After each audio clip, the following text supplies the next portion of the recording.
Sejak timnas Indonesia memastikan langkah ke babak ketiga kualifikasi Piala Dunia 2026 zona Asia, doa dari masyarakat Indonesia tak henti-henti dilantunkan. Dari warung kopi sampai grup WhatsApp keluarga, semua kompak mendoakan agar timnas dapat lawan yang bersahabat, venue yang bersahabat, bahkan rezeki tak terduga lainnya. Di media sosial, tagar seperti tagar Ayo Garuda dan tagar doa untuk timnas sempat trending beberapa kali. Rakyat benar-benar berharap, setelah semua perjuangan keras anak-anak asuhan Shin Tae-yong, ada kabar bahagia yang turun dari langit. Dan ternyata, kabar itu datang lebih cepat dari dugaan. AFC secara resmi mengumumkan penyesuaian sistem pembagian grup dan venue pertandingan round 4. Kejutan pun muncul saat Indonesia mendapat grup yang cukup kompetitif tapi tidak terlalu neraka, seperti yang dikhawatirkan sebelumnya. Bahkan, beberapa lawan yang dihadapi adalah tim-tim yang secara statistik cukup berimbang. Lebih menggembirakan lagi, Indonesia ditetapkan menjadi salah satu tuan rumah bersama di matchday tertentu. Artinya, Garuda bisa berlaga di kandang sendiri di hadapan puluhan ribu supporter yang siap menyemangati. Ini jelas rezeki nomplok. Dari sisi logistik dan mental pemain, bermain di kandang tentu jadi keuntungan besar. Mereka lebih rileks, lebih percaya diri, dan tentu saja lebih mengenal medan pertempuran. Publik pun menyambut kabar ini dengan sukacita. Video-video reaksi supporter pun langsung membanjiri media sosial. Dari yang terharu, sampai yang langsung berteriak, "STY gak boleh pergi nih." Semua berharap satu hal, keberuntungan ini jadi awal dari kejutan-kejutan besar berikutnya. Banyak juga yang mengaitkan ini sebagai jawaban atas doa berjamaah selama ini. Ini hasil dari sujud syukur rakyat Indonesia, celetuk seorang netizen yang langsung viral. Momen ini jadi semacam titik terang yang sangat dinanti-nanti. Dan publik pun mulai mengirim pesan simbolik ke PSSI, pertahankan STY. Karena harapan dan keajaiban tampaknya baru saja dimulai. Di tengah euforia publik, satu sosok yang tak pernah luput dari sorotan adalah Shin Tae-yong. Sang pelatih asal Korea Selatan ini kembali menjadi bahan pembicaraan usai memberikan komentar singkat namun penuh makna saat konferensi pers usai pengumuman resmi AFC. Dengan wajah datar tapi senyum terselip, STY hanya berkata, "Perjalanan belum selesai. Mungkin saya masih punya janji di babak keempat."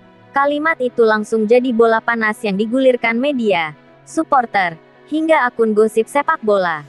Netizen langsung membanjiri kolom komentar dengan teori-teori liar. Ada yang menyebut STY sudah dihubungi langsung oleh PSSI untuk memperpanjang kontrak. Ada juga yang percaya STY memang sengaja menunda kepergian agar kembali membuat sejarah.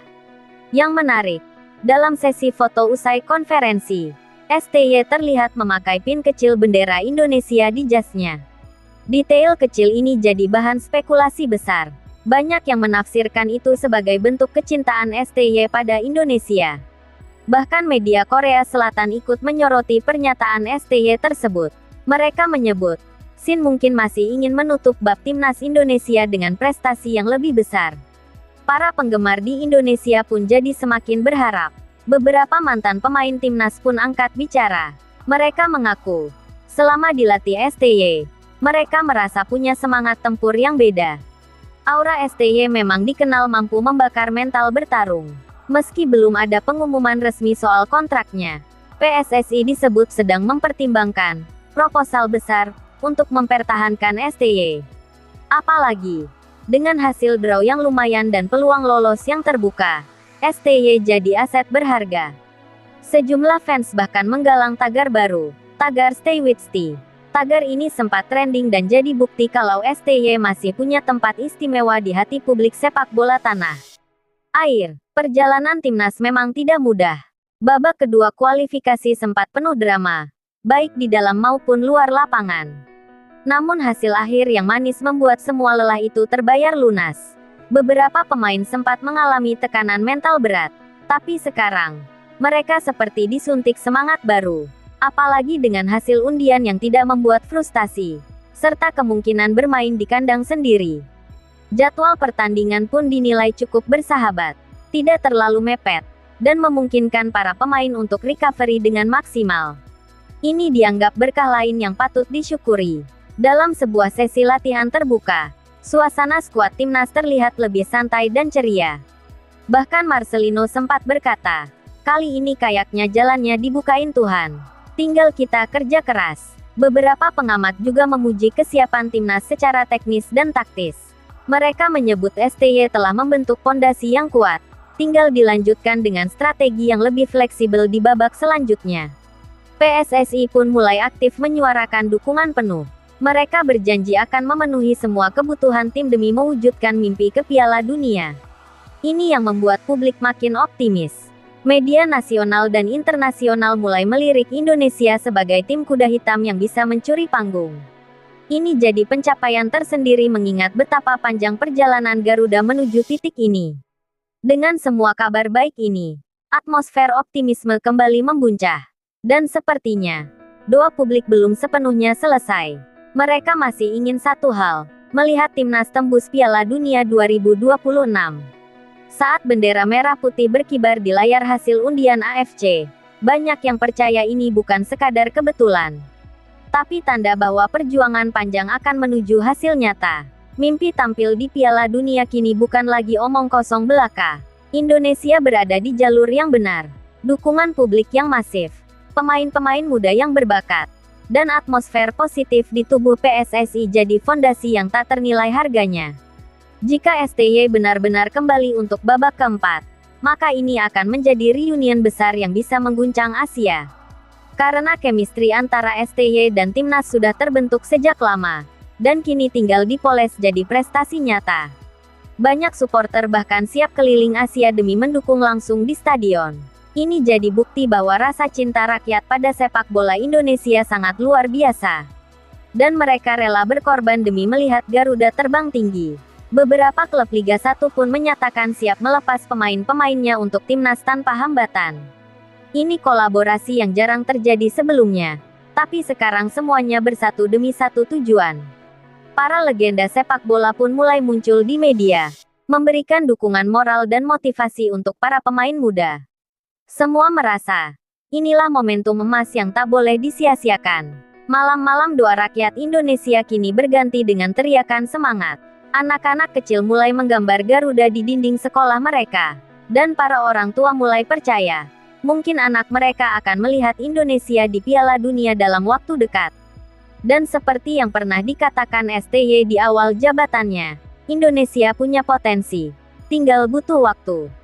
Mungkin Pratama Arhan itu telah tiba. Hingga Tong Haye dipastikan akan dipanggil kembali oleh Shin. Sementara itu, evaluasi terhadap skuad lama akan dilakukan dalam pemusatan latihan tahap awal. Kluivert sendiri menerima keputusan ini dengan lapang dada. Dalam pernyataan singkat, legenda Belanda itu mengaku bangga pernah menangani tim dengan semangat luar biasa seperti Indonesia. "Saya percaya mereka akan melaju lebih jauh bersama Shin," tuturnya. PSSI mengucapkan terima kasih atas jasa Kluivert dan berharap tetap terjalin hubungan profesional ke depan. Dengan ini, satu babak baru dimulai. Kembalinya Shin Tae-yong menandai titik balik perjuangan timnas Indonesia di kancah internasional. Harapan rakyat kini kembali menyala, menanti kiprah sang arsitek Korea yang penuh strategi dan determinasi tinggi.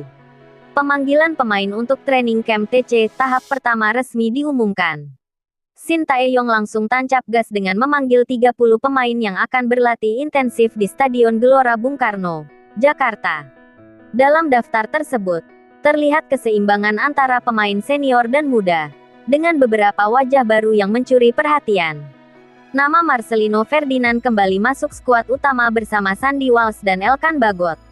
Namun yang mengejutkan, Shin juga memanggil 2 pemain muda dari Liga 1 yang sebelumnya belum pernah membela timnas senior. Pelatih Korea itu dikenal jeli melihat potensi pemain dari usia muda hingga level atas.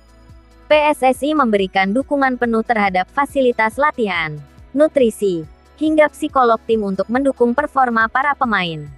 Latihan tertutup akan dilakukan selama 10 hari ke depan dengan uji coba internal untuk melihat sejauh mana pemain menyerap strategi baru Shin.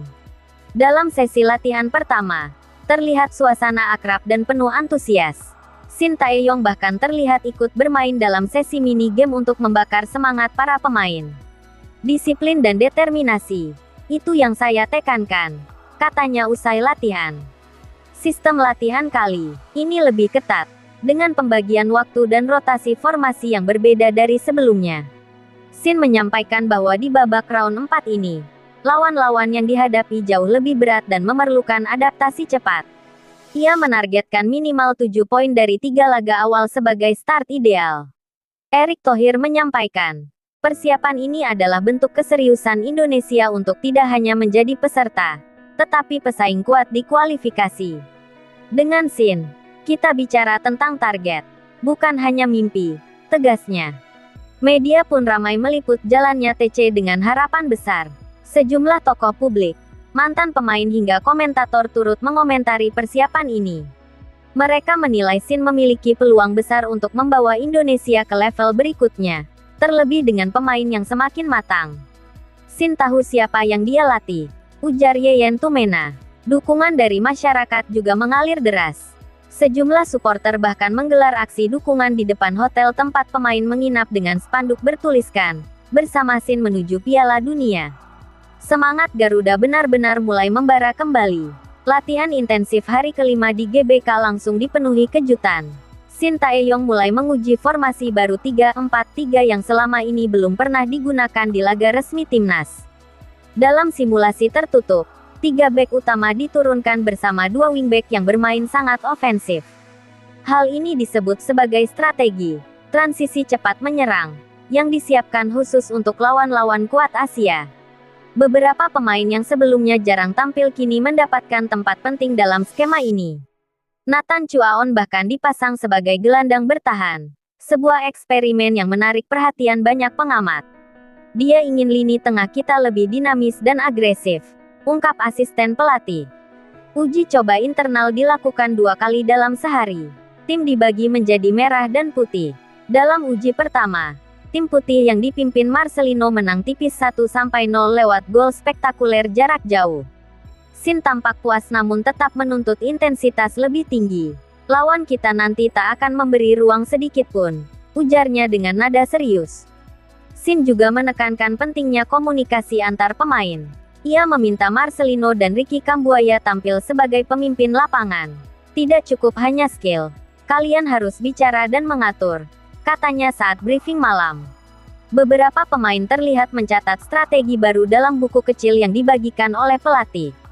Media yang diberi akses terbatas melaporkan suasana latihan sangat disiplin dan penuh konsentrasi. Pemain bahkan diminta mematikan ponsel dan fokus 100% pada setiap instruksi. Tim medis, fisioterapis, hingga ahli gizi dikerahkan untuk menjaga kebugaran pemain di level tertinggi. Formasi baru ini langsung menjadi pembahasan hangat di media sosial. Banyak yang menyebut Shin tidak hanya membawa taktik, tapi revolusi dalam cara bermain timnas. Komentar seperti, "Timnas sekarang punya otak dan nyali," bermunculan di Twitter. Para pengamat memuji keberanian pelatih asal Korea Selatan itu. PSSI memberikan dukungan penuh dan mengakui ini adalah fase penting untuk membentuk mental juara. Kita bukan lagi tim penggembira. Kita lawan Jepang, Korea, dan Australia nanti. Harus siap, ujar Direktur Teknik. Semua mata kini menanti debut formasi baru ini dalam laga uji coba. Shin menjanjikan permainan yang tidak membosankan. "Jika kami kalah dengan kepala tegak. Tapi saya tidak datang untuk kalah," katanya tegas. Kata-katanya menegaskan, misi round 4 ini lebih besar dari sekadar lolos, ini soal harga diri bangsa. Laga uji coba pertama di bawah kendali Shin Tae-yong kembali digelar secara tertutup melawan tim lokal yang diperkuat beberapa pemain asing Liga 1. Hasilnya mengejutkan. Timnas Indonesia menang telak 4-0 dengan permainan yang mendominasi sepanjang laga. 2 gol dicetak oleh Rafael Struijk, sementara sisanya oleh Marcelino dan Sandy Walsh. Permainan cepat dan presisi yang selama ini dirindukan supporter akhirnya kembali terlihat. Para pemain menunjukkan chemistry luar biasa. Formasi 3-4-3 tampak berjalan efektif, terutama saat transisi menyerang. Wingback seperti Pratama Arhan tampil menggila dengan 2 assist dan 1 penyelamatan penting. Shin Tae-yong langsung memuji kerja keras para pemain. "Saya tidak melihat siapa bintang. Saya melihat kerja tim. Ini timnas, bukan individu, katanya dalam konferensi pers pasca laga. Ia juga menyebut masih banyak hal yang harus diperbaiki, terutama dalam antisipasi bola mati. Meski hanya laga uji coba, pertandingan ini disiarkan ulang oleh PSSI TV dan ditonton jutaan penggemar dalam hitungan jam. Netizen memuji performa pemain dan pelatih, seperti melihat timnas Korea 2010, tulis salah satu akun sepak bola Asia. Kemenangan ini menjadi modal penting jelang laga sesungguhnya di kualifikasi Piala Dunia round 4 yang tinggal 3 pekan lagi. Indonesia akan menghadapi Iran, Jepang, dan Australia di fase awal. Lawan-lawan berat yang selama ini dianggap mustahil dikalahkan, kini mulai dilihat dengan percaya diri baru. Erick Thohir menyebut kemenangan ini bukan hasil akhir, tapi sinyal bahwa tim sedang di jalur yang tepat. Ia juga meminta masyarakat tetap realistis dan terus mendukung. Ini baru awal, jangan puas. Pesannya tegas. Suasana latihan keesokan harinya tetap disiplin. Tidak ada perayaan. Tidak ada euforia berlebihan. Shin tetap menuntut keseriusan penuh. Ia bahkan memutar ulang cuplikan pertandingan dan mengevaluasi kesalahan-kesalahan kecil di depan semua pemain. Dengan kemenangan ini, Garuda kembali dipercaya oleh rakyatnya. Tiket pertandingan round 4 pun ludes terjual dalam 3 jam setelah dibuka. Stadion utama Gelora Bung Karno dipastikan akan menjadi lautan merah pada laga perdana nanti. Indonesia siap menyambut lawan berat dengan kepala tegak. Pertandingan pertama babak keempat kualifikasi Piala Dunia Zona Asia digelar di Stadion Utama Gelora Bung Karno. Ribuan supporter memadati tribun, menciptakan atmosfer yang membakar semangat pemain. Lawan pertama timnas Indonesia bukan sembarangan, Australia. Tapi malam itu, Garuda terbang tinggi. Babak pertama berjalan menegangkan. Australia menguasai bola, tapi pertahanan rapat dari Elkan Bagot dan Jordi Amat membuat serangan mereka tumpul. Di menit ke-35, Indonesia mencetak gol melalui tendangan first time Rafael Struijk hasil umpan silang mendatar dari Arhan. Stadion bergemuruh, Australia mencoba membalas, tapi kesigapan Hernando Ari di bawah mistar jadi tembok kokoh. Babak pertama ditutup dengan skor 1-0 untuk keunggulan Indonesia. Di babak kedua, Shin memasukkan Witan Sulaiman dan mengubah pola serangan lewat counter cepat yang membuat lawan kerepotan. Menit ke-78 menjadi klimaks. Tom Haye melepas tendangan bebas indah dari jarak 25 meter yang menghujam ke pojok gawang. Gol kedua membuat GBK meledak. Wasit akhirnya meniup peluit panjang. Dan Indonesia resmi menundukkan Australia 2-0, hasil yang tidak pernah dibayangkan banyak orang sebelumnya. Shin Tae-yong langsung dielu-elukan media. Ia menyebut kemenangan ini milik seluruh rakyat Indonesia. Kita tidak takut siapapun. Ini baru langkah pertama, katanya tegas. Ia juga memuji kerja tim, terutama lini belakang yang bermain dengan konsentrasi tinggi sepanjang laga. Tagar-tagar Garuda menggila dan tagar stay back langsung trending. Supporter di luar stadion menyalakan flare merah dan bernyanyi sepanjang malam. Indonesia kembali menorehkan sejarah. Pertama kalinya mengalahkan Australia di laga kompetitif. Dunia mencatat kemenangan ini sebagai kejutan terbesar babak keempat. Presiden Ri bahkan memberikan ucapan selamat secara langsung lewat siaran televisi. Ini bukan sekadar sepak bola. Ini tentang semangat bangsa, ujarnya. Dukungan pun terus mengalir dari berbagai lapisan masyarakat, termasuk selebritas dan tokoh nasional. Kemenangan ini memberi Indonesia 3 poin pertama yang sangat penting. Namun, Shin tetap tenang. Kita belum lolos. Masih ada Jepang dan Iran. Jaga fokus. Pesannya kepada pemain. Garuda memang terbang tinggi malam itu. Tapi mereka sadar badai belum berlalu. Laga kedua babak keempat membawa timnas Indonesia bertandang ke Tokyo untuk menghadapi Jepang, tim unggulan grup. Pertandingan ini menjadi ujian sesungguhnya bagi skuad Shin Tae-yong. Dalam sesi pra-pertandingan, pelatih asal Korea itu menyatakan, "Kami bukan ke sini untuk jalan-jalan. Kami datang untuk mencuri poin." Stadion Saitama penuh sesak oleh supporter tuan rumah. Namun, pemain Indonesia tampil percaya diri. Babak pertama berjalan seimbang, dengan lini tengah dikomandoi Tom Haye dan Mark Locke. Jepang terlihat kesulitan membongkar pertahanan disiplin Indonesia yang menggunakan taktik high pressing sejak menit awal. Menit ke-40. Jepang membuka keunggulan lewat sundulan Takumi Minamino. Namun hanya 5 menit berselang, Indonesia membalas lewat skema cepat dari sisi kanan yang diselesaikan dengan dingin oleh Witan Sulaiman. Skor 1-1 menutup babak pertama dan membuat pendukung Jepang terdiam. Babak kedua menjadi mimpi buruk bagi Indonesia. Serangan bertubi-tubi Jepang akhirnya membuahkan gol kedua di menit ke-63. Kendati Indonesia terus mencoba membalas, stamina mulai terkuras dan beberapa peluang gagal dimaksimalkan. Skor akhir 2-1 untuk kemenangan Jepang. Meski kalah, Shin Tae-yong tetap mendapat pujian luas. Kami kalah dengan kepala tegak. Saya bangga dengan perjuangan pemain, ujarnya dalam jumpa pers. Media Jepang pun mengakui permainan Indonesia jauh berkembang dan menyulitkan Samurai Biru sepanjang pertandingan. Para pemain tidak larut dalam kekalahan. Di ruang ganti, Shin memutar ulang cuplikan gol Jepang dan mengevaluasi kesalahan detail. Kita belum selesai. Iran sudah menanti. Tunjukkan siapa kita, katanya. Motivasi langsung dibangun sejak saat itu. Tagar-tagar Garuda Berani dan tagar Vitilin menjadi trending. Meskipun kalah, kepercayaan publik terhadap timnas tetap tinggi. Supporter justru semakin yakin bahwa skuad ini punya mental tanding kelas dunia. Erick Thohir menegaskan, kita belum menyerah. Bahkan hasil seperti ini menunjukkan kita layak bersaing. Fokus kini beralih ke laga kandang berikutnya, melawan Iran, penentu posisi 2 besar klasemen grup. Pertandingan ketiga digelar kembali di Gelora Bung Karno melawan salah satu tim terkuat Asia, Iran. Namun drama terjadi sejak awal. Menit ke-20, Elkan Bagot mendapat kartu merah langsung usai pelanggaran terakhir sebagai pemain bertahan. Indonesia harus bermain dengan 10 orang. Meski kalah jumlah pemain, Garuda tidak menyerah. Shin mengubah formasi menjadi 4-4-1 dan bertahan total, memanfaatkan serangan balik cepat. Iran terus menekan. Namun Hernando Ari tampil heroik dengan 5 penyelamatan gemilang yang memancing decak kagum. Menit ke-60.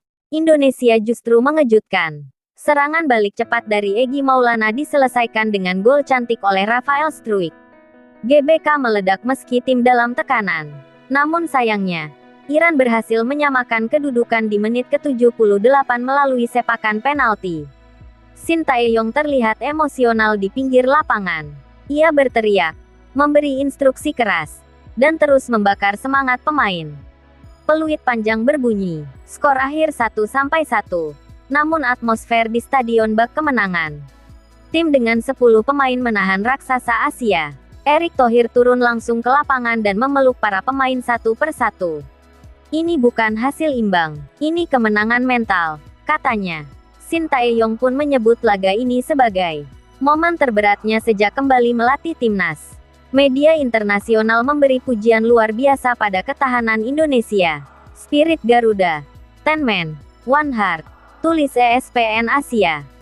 Bahkan pelatih Iran mengakui, kami tidak menyangka Indonesia bisa sekuat ini secara taktik dan mental. Skor ini membuat Indonesia mengoleksi 4 poin dari 3 laga. Modal yang cukup untuk terus bersaing memperebutkan 2 posisi teratas. Laga berikutnya adalah penentu segalanya. Mimpi Piala Dunia masih hidup. Atmosfer Stadion Gelora Bung Karno tak pernah sedahsyat malam itu.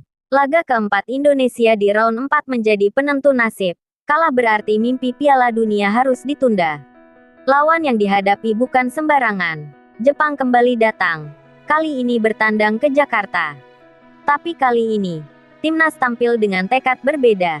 Shin Tae-yong menurunkan formasi kejutan. 4-3-3 super menyerang.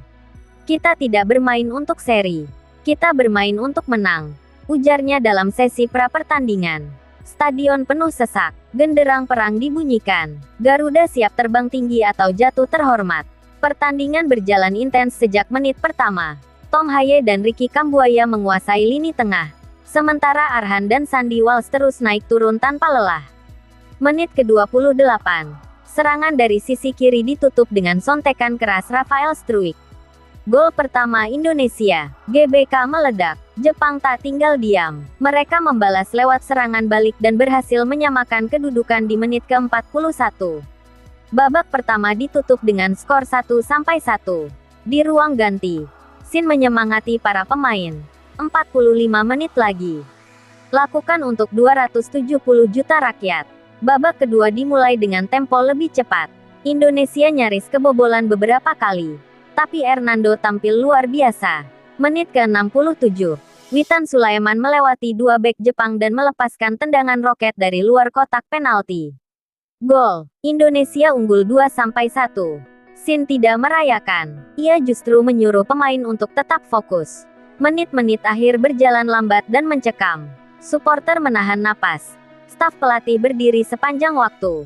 Akhirnya, peluit panjang berbunyi. Indonesia menang 2-1 atas Jepang. Sebuah kemenangan monumental. Tangis haru pecah. Sin memeluk semua pemainnya satu persatu. Kita belum lolos, tapi kita sudah menciptakan sejarah, ucapnya di konferensi pers. Dunia pun mulai melirik Indonesia bukan lagi sebagai kuda hitam, tapi calon kontestan Piala Dunia yang sah. Dengan 2 laga tersisa, posisi Indonesia di klasemen grup mulai mengukuh. Hanya butuh 1 kemenangan lagi untuk mengamankan tiket playoff atau bahkan lolos langsung ke putaran final. Suasana latihan kembali bergairah, fokus, kerja keras, dan disiplin tetap jadi prioritas utama Shin Tae-yong. Lawan berikutnya adalah Australia yang kali ini bertindak sebagai tuan rumah. Mereka pasti balas dendam, tapi kita tak akan mundur, kata Marcelino dalam sesi media. Tim terbang ke Sydney dengan semangat tinggi. Ratusan supporter diaspora menyambut mereka di bandara. Di laga tersebut, Indonesia tampil lebih defensif, namun tetap tajam dalam serangan balik. Australia terus menggempur, namun lini belakang Garuda sudah lebih matang. Laga berakhir imbang 0-0. 1 poin yang terasa seperti emas bagi Indonesia. Dengan tambahan 1 poin, posisi Indonesia naik ke peringkat 2, di bawah Jepang dan di atas Iran. Tiket ke Piala Dunia makin dekat. Sisa laga kontra Iran di kandang akan menjadi final sesungguhnya. Jika menang, Indonesia lolos langsung. Jika seri, harus playoff. Seluruh negeri menanti. Pemerintah bahkan menggelar nonton bareng nasional. Lagu Indonesia Raya dikumandangkan di jalan-jalan. PSSI mengonfirmasi laga terakhir akan disiarkan di layar lebar di 50 kota besar. Shin Tae-yong hanya mengatakan, ini bukan sekadar pertandingan. Ini sejarah. Media internasional mulai meliput perjalanan Garuda. Tim kecil dengan impian besar, tulis The Guardian. FIFA memberi sorotan khusus. Sementara itu, pelatih Iran mengaku tak ingin mengulang hasil imbang yang menyakitkan. Mereka datang ke Jakarta dengan dendam. Tensi tinggi, harapan rakyat. Fokus Shin hanya satu, menyatukan mimpi menjadi kenyataan. Saya tidak akan menyerah sampai wasit meniup peluit terakhir, katanya. Indonesia tinggal selangkah lagi dari sejarah terbesar sepanjang masa. Stadion Gelora Bung Karno menjadi saksi bisu sejarah malam itu. Laga penentuan melawan Iran menjadi pertandingan paling ditonton dalam sejarah sepak bola Indonesia. Lebih dari 100 juta penonton menyaksikan di televisi. Puluhan juta lainnya memadati alun-alun, kafe, dan layar besar. Babak pertama berjalan keras dan penuh tekanan. Iran unggul terlebih dahulu di menit ke-11 lewat bola mati. Namun Indonesia tak goyah. Menit ke-33, Marcelino mencetak gol penyeimbang dari luar kotak penalti. GBK kembali bergemuruh. Skor 1-1 di babak pertama. Di babak kedua, Shin melakukan pergantian kunci. Masuknya Yakob Sayuri menambah kecepatan di sisi sayap. Menit ke-76, dari sebuah serangan balik, Yakob memberi umpan silang yang disambar keras oleh Witan. Gol. Indonesia unggul 2-1. Menit-menit akhir berjalan menegangkan. Iran nyaris menyamakan kedudukan. Namun Hernando melakukan penyelamatan gila di menit ke-89. Tambahan waktu 5 menit terasa seperti 5 jam. Akhirnya, peluit panjang dibunyikan. Indonesia resmi lolos ke Piala Dunia 2026. Shin Tae-yong menangis. Pemain bersujud. Suporter memeluk satu sama lain. Tangisan haru, peluk bahagia, dan teriakan penuh euforia mewarnai seluruh Indonesia malam itu. Kita bukan hanya mimpi, kita wujudkan, ujar Shin sambil mengangkat bendera merah putih. Presiden langsung memberi ucapan selamat nasional. Ini bukan sekadar olahraga, ini kebanggaan bangsa, katanya. Pemerintah pun menetapkan hari berikutnya sebagai Hari Garuda untuk memperingati keberhasilan ini. Tagar-tagar Indonesia lolos Pildun, tagar Sintayong legenda, dan tanda pagar Garuda 2026 menjadi trending dunia. FIFA langsung mengunggah video momen kemenangan Indonesia dengan caption, "The race of the Garuda begins." Perjalanan masih panjang, tapi malam itu, satu kenyataan tak bisa dibantah. Untuk pertama kalinya dalam sejarah, Indonesia resmi tampil di Piala Dunia.